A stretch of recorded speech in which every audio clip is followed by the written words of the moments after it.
Le mécontentement fut de leur général le parti de l'étranger, surtout voyait tous ses projets déjoués par ces dispositions. Il s'était flatté que les deux conseils auraient été entièrement composés d'hommes neufs et étrangers à la Révolution, au même parti de ceux qui avaient été victimes et dès lors il espérait d'arriver à la contre-révolution pour l'influence même de la législature. Ce parti ne manquait pas de très bonnes raisons pour cacher de véritables motifs de son mécontentement. Il alléguait que les droits du peuple étaient méconnus, puisque la Convention, qui n'avait eu de mission que pour établir une constitution, usurpait les pouvoirs d'un corps électoral en donnant elle-même à ses membres les pouvoirs d'un corps législatif, que la preuve que la Convention savait qu'elle agissait contre l'intention du peuple, c'est qu'elle imposait aux assemblées primaires la condition arbitraire de voter à la fois sur l'ensemble de la Constitution et ses lois additionnelles. La Convention ne devait vouloir que ce que voulait le peuple. Pourquoi ne le laisser elle pas voter séparément sur la Constitution et les lois additionnelles? C'est qu'il savait que les lois additionnelles seraient unanimement rejetées quant à la Constitution en elle-même. Elle était préférable sans doute à ce qui existait. Et sur ces points, tous les partis étaient d'accord. Les uns, il est vrai, ils ont voulu un président au lieu des 5 directeurs. Les autres auraient désiré un conseiller plus populaire. Mais en général, on vit cette nouvelle constitution avec plaisir. Quant au parti de l'étranger, qui était dirigé par des comités secrets, il n'attachait aucune importance à des formes de gouvernement qu'il ne voulait pas maintenir. Il n'étudiait donc la Constitution qui est le moyen dont profiter pour opérer la contre-révolution et tout ce qui tendait à ôter l'autorité des mains de la Convention et des conventionnels lui était agréable. 3. Les lois additionnelles sont rejetées par les sections de Paris. Les 48 sections de Paris se réuniront, se feront 48 tribunaux dans lesquels accueilleront les orateurs les plus violents. La harpe, Cerisy, la crételle jeune, Vaublanc, Regnault. Il fallait peu de talent pu exciter tous les esprits contre la Convention, et plusieurs de ces orateurs en montreront beaucoup. La capitale fut ainsi mise en fermentation. Après le 9 demi-heure, on avait organisé la garde nationale. On avait eu en vue d'en éloigner des Jacobins. Mais on était tombé dans l'excès contraire. Les contre-révolutionnaires s'y trouvaient en assez grand nombre. Cette garde nationale était de plus de 40 000 hommes armés et habités. Elle partageait toute l'exaspération des sectionnels contre la Convention et les lois additionnelles feront rejeter dans Paris.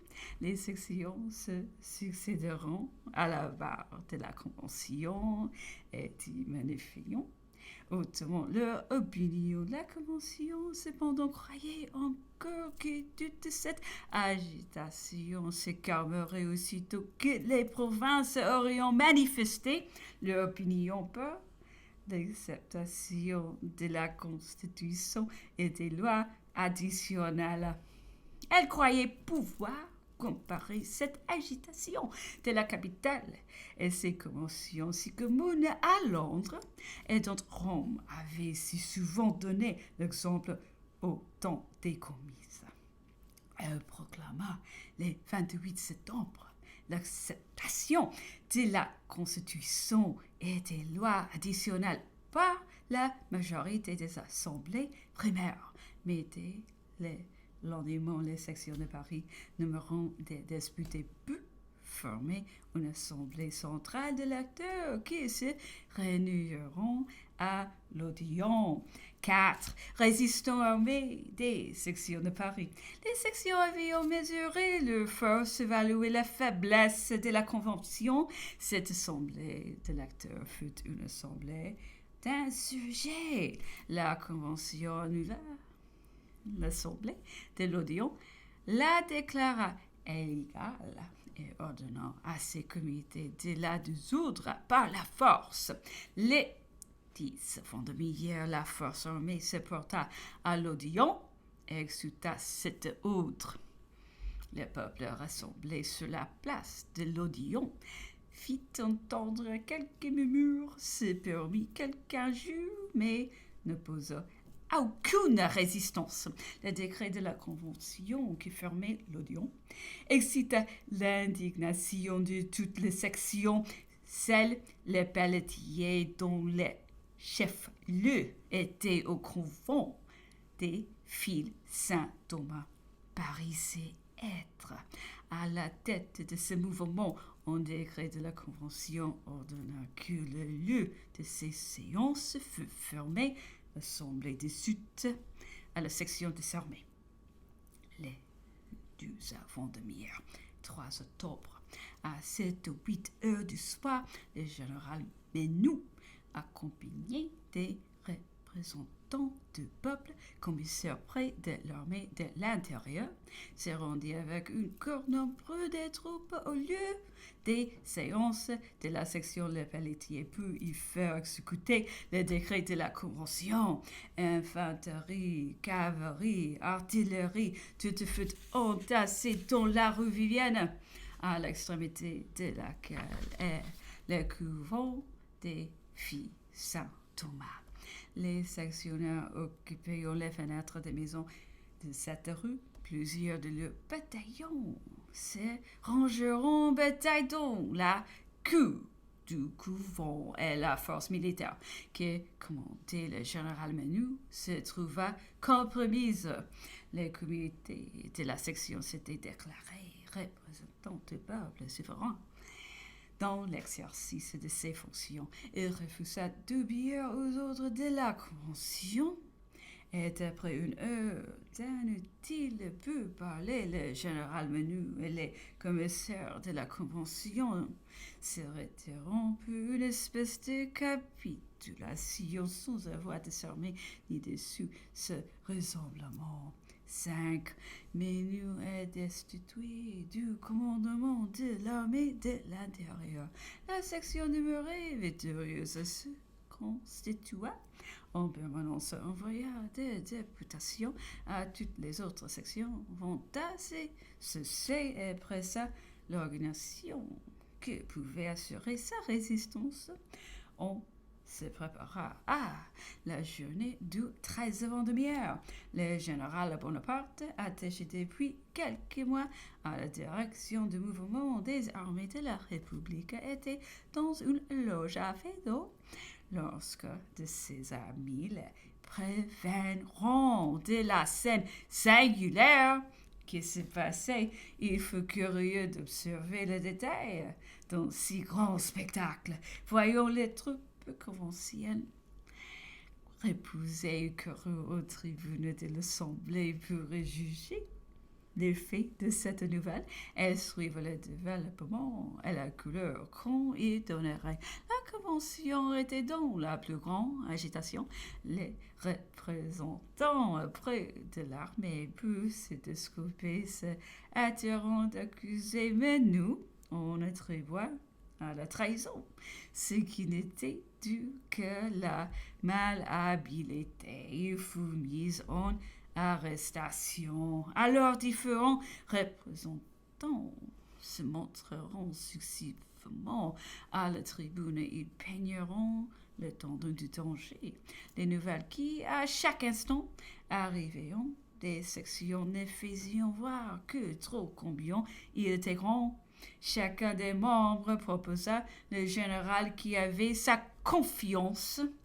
Ceux qui avaient été à Toulon, à l'armée d'Italie, et les membres du comité de salut public qui avaient des relations journalières avec Napoléon, les professeurs comme plus capable que personne de se tirer de ce pas dangereux pour la promptitude de son coup d'œil et l'énergie de son caractère. On l'envoya chercher dans la ville. Napoléon, qui avait tout entendu et savait ce dont il était question, délivra près d'une demi-heure avec lui-même sur ce qu'il avait à faire. Une guerre à mort éclatait entre la Convention et Paris. Était-il sage de se déclarer, de parler au nom de toute la France, qui oserait descendre seul dans l'arène pour se faire le champion de la Convention? La victoire même aurait quelque chose à dire, tandis que la défaite vouerait plus jamais à l'extraction des races futures. Comment c'était-vous ainsi être le bouc émissaire des temps des crimes auxquels on fut étranger? Pourquoi s'exposer bénévolement à aller grossir un peu d'heure le nombre de ces noms qu'on ne prononce qu'avec horreur? Mais d'un autre côté, si la Convention se combat, qui dira non, la grande vérité de notre révolution, nos nombreuses victoires, notre sang si souvent versé, ne sont plus que des actions honteuses. L'étranger que nous avons tant vaincu, traité enfant, et nous accablé de son mépris. Un entourage insolent de la nature réparer son triomphant. Nous reprochons nos crimes, exerçons la vengeance et du gouvernons. On n'îlote pas les mains de l'étranger. Ainsi, la défaite de la Convention s'y entrait le front de l'étranger et révélerait la honte et l'esclavage de la patrie. Ce sentiment 25 ans, la confiance en ses forces à destinée. Il se décida et se rendit au comité auquel il peignit vivement l'impossibilité de pouvoir diriger une opération aussi importante avec 3 représentants qui, dans les faits d'exercer, ont tous les pouvoirs et généant toutes les opérations du général. Il ajouta qu'il avait été témoin de l'événement de la rue Viviane, que les commissaires avaient été les plus coupables et s'étaient pourtant trouvés au sein de l'Assemblée des accusateurs triomphants.